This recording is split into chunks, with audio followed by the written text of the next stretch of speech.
Welcome, fearless souls. I'm Captain Fear, your guide through the chilling corridors of terror. Let's begin.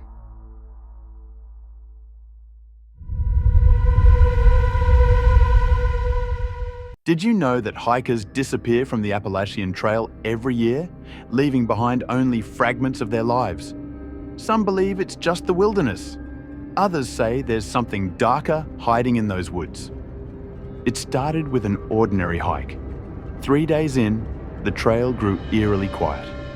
No birds, no rustling leaves, just silence. That's when I found the first boot, sitting upright in the middle of the path.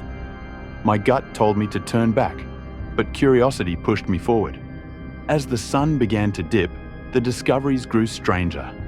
A torn backpack, a Polaroid photo with a blurry figure in the background, and an overwhelming sense that I wasn't alone. The first night, I set up camp near a small clearing, hoping daylight would bring clarity. The forest seemed to hold its breath as night fell, and my fire flickered uneasily, casting long shadows that danced along the trees. Around midnight, I heard it, soft, deliberate footsteps circling my tent. "Hello?" I called out, my voice barely a whisper. There was no answer, just the sound of heavy breathing, slow and measured. My heart raced as I clutched the knife I kept by my side. The footsteps stopped, and for a moment, the silence was deafening. Then, from the direction of the trail, I heard a low, guttural growl. I stayed awake the rest of the night, gripping my knife and jumping at every sound. When dawn finally broke, I stepped out of my tent to find deep scratches etched into the ground around it, forming a crude circle. On the outside of the tent were long, jagged marks, claw marks, and a metallic smell lingered in the air, sharp and nauseating. I felt sick, but I knew I couldn't stay there any longer. As I packed up, I found another Polaroid resting on my gear. This one was even more unsettling than the first.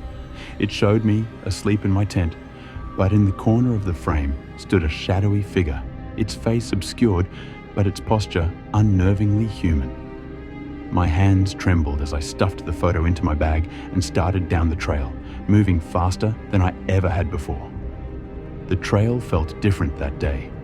The sunlight barely broke through the canopy, and every step I took seemed to echo unnaturally. I kept glancing over my shoulder, sure that I was being followed, but the trail behind me was always empty. Yet, the feeling of being watched never left me. I came across another strange discovery that afternoon. A clearing with a small, abandoned campsite. The tent was shredded, and the ashes of an old fire pit were scattered across the ground. Among the debris, I found a notebook. The pages were damp and faded, but one phrase stood out, scrawled over and over again. "It watches. It waits." As night fell again, I found myself too exhausted to continue. I set up camp reluctantly, every instinct screaming at me to keep moving. My fire burned low, and the oppressive silence of the forest felt heavier than ever. Then came the whispers. They were faint at first, like the rustling of leaves, but soon they grew louder, more distinct. Voices, dozens of them overlapping and echoing, calling my name. "Jake! Jake!" I froze, clutching my knife so tightly my knuckles turned white. The whispers surrounded me, coming from every direction. And then, just beyond the firelight, I saw them. Figures, pale and gaunt, standing motionless among the trees. Their faces were blank, featureless, but their heads tilted unnaturally, as if listening. I don't remember falling asleep, but when I woke, the fire was out, and the forest was deathly still. The figures were gone, but the whispers remained, faint and far away. My bag was packed, and another Polaroid lay on top. This one showed me sitting by the fire, surrounded by those faceless figures. The escape. I ran. I don't know how long or how far, but I didn't stop until I stumbled into a ranger station. Breathless and trembling, I handed the photos to the ranger on duty. He stared at them for a long moment before locking them in a drawer. "You're not the first," he said quietly. "People disappear out there all the time, and sometimes we're left with these. I've never gone back to the Appalachian Trail. The beauty of the forest is forever tainted by the terror I experienced. To this day, I wonder about the other hikers who disappeared, and if I was meant to join them.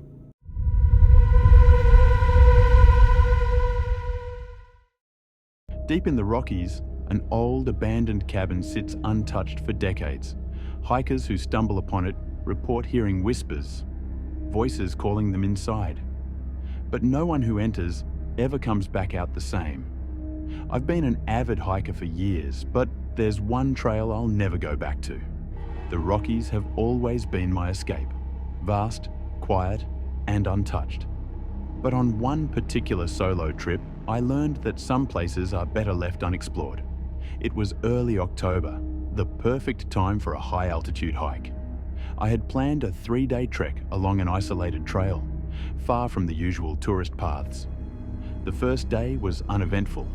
Just me, my pack, and the sound of wind rustling through the trees. But on the second day, I noticed something strange. A side trail that wasn't on my map. Narrow, overgrown, and almost hidden. It looked as if it hadn't been used in years. Something about it felt wrong. The trees were twisted, gnarled together, and the further I stared down the path, the more the silence pressed in. That should have been my first warning. But curiosity got the better of me. I decided to follow it. The trail led me deep into the trees, the light barely filtering through the dense canopy.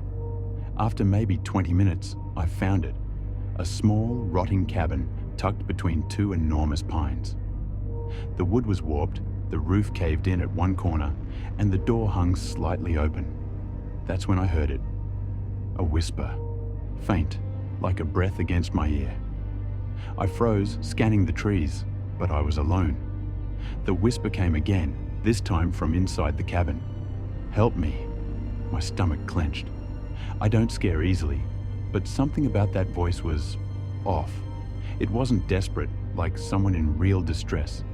It was slow, deliberate, almost rehearsed. Every instinct screamed at me to turn back, but my rational side kicked in. Maybe someone really is inside. Maybe they need help. I took a step forward. The cabin smelled of damp wood, rot, and something metallic. The floor was covered in old, torn blankets and bones, small ones, scattered in the corners, piled near the fireplace. The whisper came again. "Help me." This time, I realized something chilling. The voice wasn't coming from a specific spot. It was all around me, like the walls were breathing it. That's when I noticed the carvings. Dozens of them, covering every inch of the wooden walls. Strange symbols, crude figures, and words that made my skin crawl. "Let me in. Not alone." "He watches." Then I saw it. A doorway leading to a basement. The wooden hatch was slightly open, the darkness below thick and absolute. And just beyond the opening, something moved. A hand. Pale, skeletal fingers curling against the edge of the hatch. I ran. I don't remember much of the sprint back to the main trail, only that my lungs burned and my ears rang with a whisper that wouldn't stop. "Come back." I didn't stop running until I saw another hiker, a man setting up camp near the river. I must have looked deranged because he stood quickly, asking if I was okay. I told him everything about the whisper, the bones, the hand. He frowned, shaking his head. "There's no cabin out there." I argued, swearing I had seen it with my own eyes. That's when his expression changed, like something clicked in his mind. A couple years back, a guy went missing in these woods. They say he was last seen heading down an old side trail, one that doesn't show up on maps anymore. I didn't sleep that night. I left first thing the next morning, and I've never gone back to that trail. Maybe it was an old hunting cabin, maybe a trapper's shack long abandoned. Or maybe it was something else, something that's still whispering, waiting for the next hiker to find it.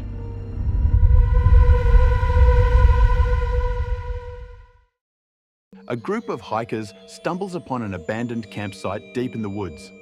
Everything is left behind: tents, backpacks, even food still sitting in pots over a long dead fire.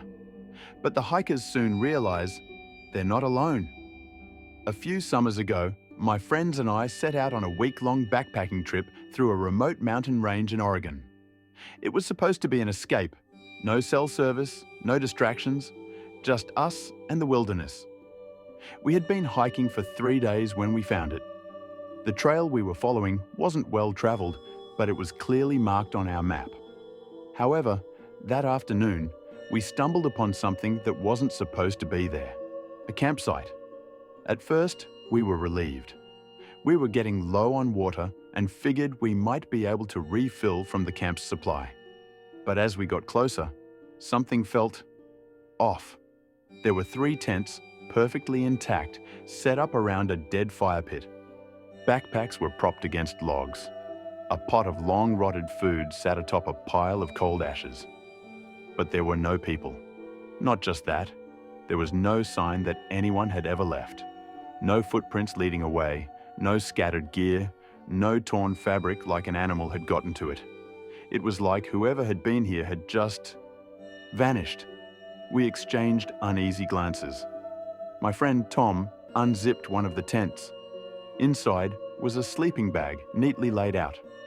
Clothes were stacked beside it. A flashlight, still working, lay next to a book open to a dog-eared page. It looked like someone had been in the middle of reading when they disappeared. That's when we found the journal.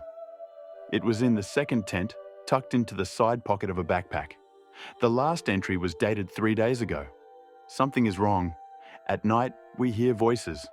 Not words, just sounds like whispers in the trees. Last night, Jake thought he saw something, a figure standing just beyond the firelight. When we shined the flashlight, there was nothing there. But I swear, I feel them watching us. If this keeps up, we're packing up tomorrow. We're too deep in. I don't like this place. That was the last thing written. No sign of a struggle, no indication of where they went. Nothing. We debated staying. It was late afternoon and we were exhausted. Maybe the campers had left in a hurry. Maybe they'd come back. Against my better judgment, we decided to set up camp on the opposite side of the clearing. That night, I woke up suddenly. The fire had burned low, casting flickering shadows against the trees. And then I heard it. A whisper. At first, I thought it was Tom or one of the others. But when I listened closer, my stomach twisted. It wasn't words, just breathing.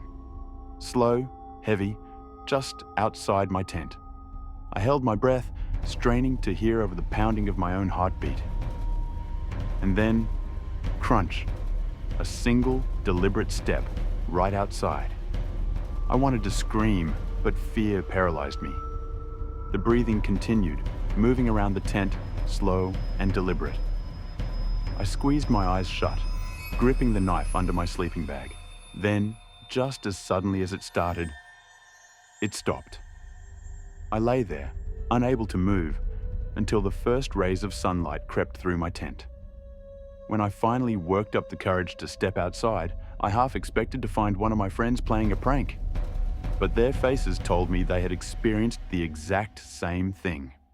We searched the ground for footprints, but there were none. The dirt around our tents was undisturbed. I glanced at the other campsite across the clearing. The journal was gone. We didn't wait to see what would happen the next night. We packed up and left, moving as fast as possible. The real kicker? A week after we got back, I told the story to an older guy at a local hiking shop. He frowned as soon as I mentioned the empty campsite. That's not the first time I've heard something like that. According to him, campers have been disappearing in that region for decades. Always small groups, always deep in the woods, miles from the nearest road. And always someone finds their camp, abandoned like they just stepped away for a second. No bodies, no answers, just whispers in the dark. I haven't been back to that trail. I don't plan to. I've tried to rationalize it. Maybe we just spooked ourselves. Maybe the campers left for some reason and we just didn't see the signs. But that doesn't explain the whispers. It doesn't explain why there were no footprints. And it sure as hell doesn't explain why the journal was gone by morning. Whatever was out there, it wanted us to know we were being watched. And I think it was deciding whether or not to let us leave.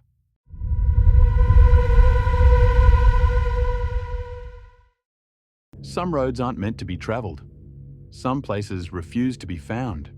And even worse, some refuse to let you leave. Have you ever taken a wrong turn and suddenly felt like you weren't alone? I was driving through the Blue Ridge Mountains late at night, making my way back from a weekend hiking trip. The road ahead was empty, twisting through the dense forest in endless curves. My GPS signal had dropped hours ago, but I wasn't worried.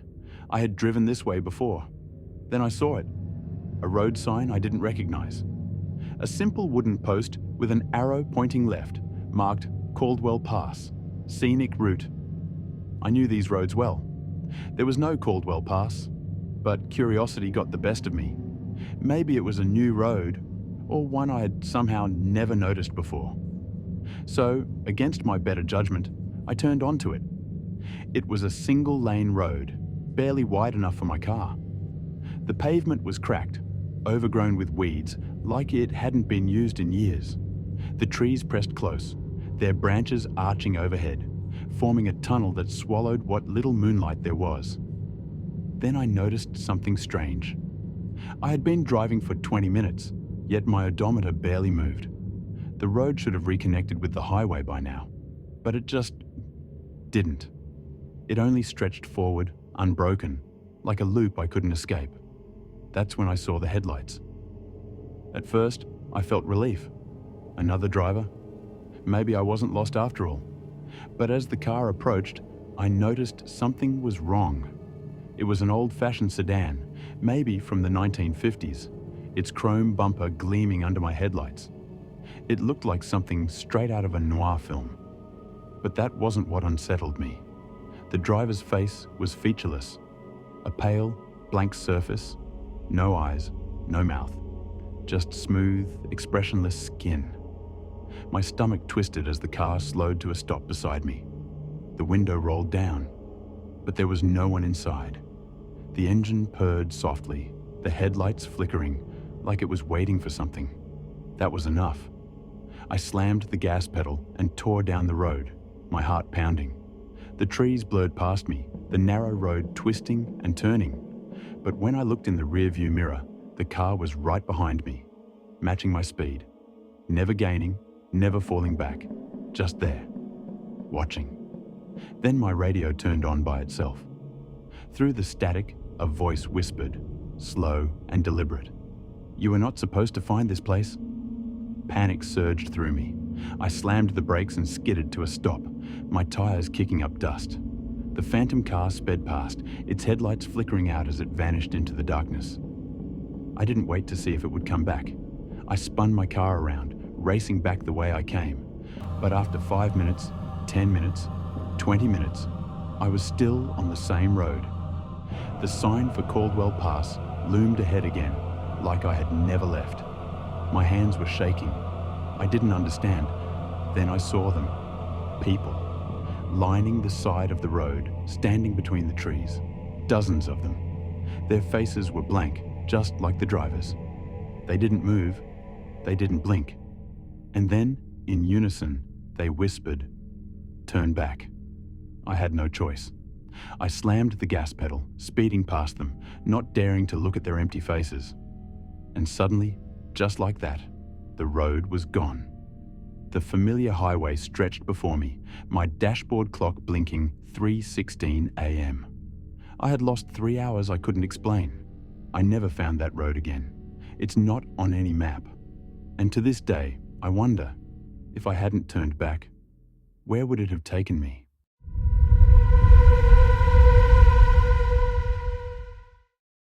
They say what happens in the woods stays in the woods. But what if something follows you back? Some things don't want to be left behind. Last summer, my roommate Nate and I decided to go on a weekend backpacking trip in the Smoky Mountains. We weren't beginners. We had plenty of experience camping and had done this trip before. But this time, something was different. The first night was peaceful. We camped by a lake, cooked over a fire, and talked until late into the night. The forest was quiet, the air crisp. It wasn't until the second night that we realized we weren't alone. It started with a noise, soft footsteps crunching the leaves just outside our campsite. I sat up, heart pounding. "Nate?" I whispered. "I hear it too," he muttered, reaching for his flashlight. He flicked it on, aiming it toward the trees. Nothing. But then, we saw it. A figure. Tall, standing just at the edge of the light. It didn't move, didn't speak. Just stood there, watching. We called out, but there was no response. After a long moment, the figure turned and walked into the trees. We didn't sleep that night. The next morning, we packed up and left early. We laughed it off, saying it was probably just some weirdo in the woods, maybe another camper messing with us. By that night, we were back home. That should have been the end of it. It wasn't. Around 2 a.m., I woke up to a soft, scratching sound. At first, I thought it was just my mind playing tricks on me, but as I fully woke up, I realized it was coming from the window.